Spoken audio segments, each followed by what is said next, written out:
तो चलिए, Bohr condition की जो बात है, M B R is equal to B N times of H upon 2 pi, जिसको बोहर खुद प्रूफ नहीं कर पाते हैं, उसको प्रूफ कौन करता है? De Broglie. ठीक है, कैसे प्रूफ करते हैं डी ब्रोगली, उसको हम लोग देखते हैं। डी ब्रोगली का मानना ये था, इसका अगर आप सोल्यूशन बना रहे हैं बेटा, कि इलेक्ट्रॉन्स जब चलेगा तो उसके अंदर बेब होगा, बेब नेचर होगा, ये कोई सर्कुलर पाथ नहीं होगा, सिंपल सी बात। ठीक है, लेकिन वो एक क्लोज सर्किट बना सकता है। क्या बना सकता है बेटा? क्लोज्ड सर्किट बना सकता है। इलेक्ट्रॉन्स क्या कर सकता है? इलेक्ट्रॉन का जो पाथ है, मान लीजिए इसके अंदर जेड प्रोटॉन यहाँ पर हैं, तो ये कहते हैं कि जब इलेक्ट्रॉन चलता है तो बेब नेचर होता है उसके अंदर, राइट। और उससे एसोसिएटेड बेब कितना होता है? लैम्डा इज इक्वल टू भी एच अपान एम बी होता है। इतनी बात समझ में आई? लेकिन ये जब इलेक्ट्रॉन्स का जो बेब है ना, वह एक क्लोज सर्किट जैसा हो जाएगा। कैसा हो जाएगा? क्लोज सर्कुलर पाथ हो जाएगा। उसके लिए कंडीशन क्या है? ध्यान से सुनिएगा बेटा, क्लोज सर्कुलर पाथ के लिए क्या कंडीशंस है ना, या क्लोज ऑर्बिट कब पॉसिबल होगा बेटा, है ना? हाँ जी, हाँ जी, हाँ जी।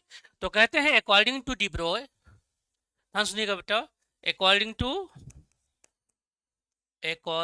टू डी ब्रोगली, है ना, क्लोज्ड ऑर्बिट possible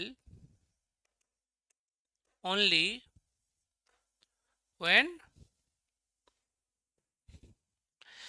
circumference, क्या बेटा? circumference of orbit, है ना बेटा, is just equal to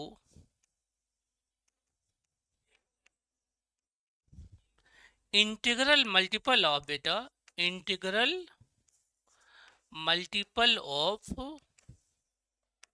what? wavelength of electrons, wavelength of electrons। तो जो इलेक्ट्रॉन चल रहा है, उस इलेक्ट्रॉन्स के वेवलेंथ का इंटीग्रल मल्टीपल क्या होना चाहिए? उसका सरकमफरेंस। और आप जानते हैं कि अगर इसका पूरा रेडियस यहां से लेकर के यहां तक का आर हो, है ना बेटा, क्या हो? आर हो, तो सरकमफरेंस क्या होगा इसका? 2 पाई आर। और 2 पाई आर क्या होना चाहिए बेटा? N times of lambda. यही है डी ब्रोगली का पहला शर्त। ये एक्चुअली सही है, फिजिक्स भी यही कहती है। अरे बोलो, है ना? फिजिक्स यही कहती है कि जब आप किसी भी सर्कुलर पाथ के अराउंड वेव बनाओगे, है ना, तो उस वेव का जो वेवलेंथ होगा, उस सर्कल के सरकमफ्रांस जो होंगे, उस सर्कल का जो सरकमफ्रांस होगा, उसके उस पे एसोसिएटेड वेव के वेवलेंथ का n टाइम्स होगा, राइट। और ये लेमडा की वैल्यू क्या होती है? इसे क्वेश्चन नंबर आप 1 मान लीजिए, इसे क्वेश्चन नंबर आप 2 मान लीजिए बेटा। तो फ्रॉम इक्वेशन 1 एंड 2 बताओ जरा, from equation 1 and 2 B get क्या मिलेगा भाई? तो आप कहोगे 2 pi R is equal to B, क्या बेटा?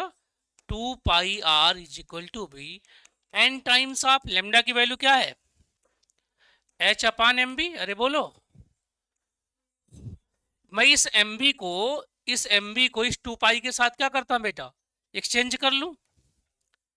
किसी को दिक्कत नहीं होगी ना? तो यहां एम बी आएगा तो एम बी आर बनेगा, नहीं बनेगा? अरे बोलो, उधर क्या जाएगा?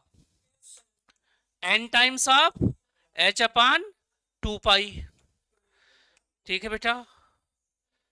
अरे बोलो, जहां पर ये जो एन होगा बेटा, ये वेव बताएगा हमारा, वेव इन फेज बता देगा, है ना, वेव इन फेज बता देगा। क्लियर है बेटा? यही बोर का पास्टुलेट है, यही बोर का कंडीशन भी है, जो किसने प्रूव कर दिया? हमारे डी ब्रोगली ने। अब देखिए, जहां एन क्या होगा बेटा? एन होगा नंबर ऑफ वेव, मैंने पहले भी बताया आपको, नंबर ऑफ वेव होगा। और यही क्या होगा? नंबर ऑफ सेल भी होगा। रे बताओ, नंबर ऑफ ऑर्बिट भी तो यही होगा।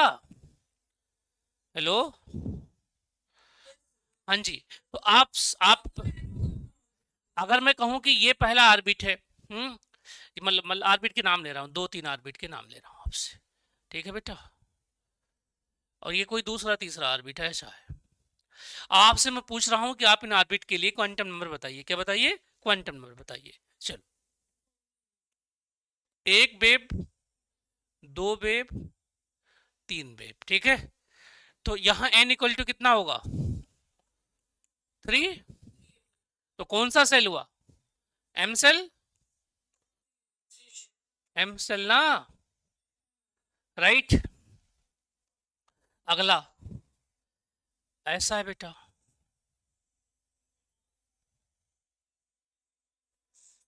कितना होगा बताओ जरा n की वैल्यू इसके लिए। हाँ, तो n इक्वल टू 5 हुआ, नहीं हुआ? है ना? तो ये p सेल हुआ या o होगा? o सेल होगा, o सेल होगा, o सेल होगा। अगला बताओ भाई।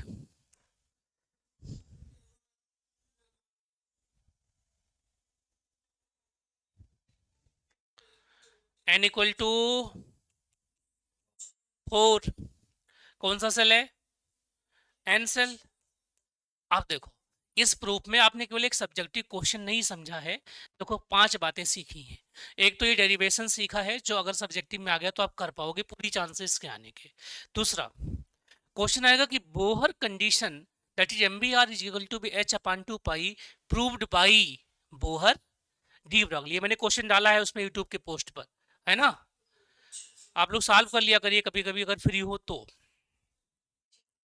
तो इसका आंसर क्या बनेगा? De Broglie.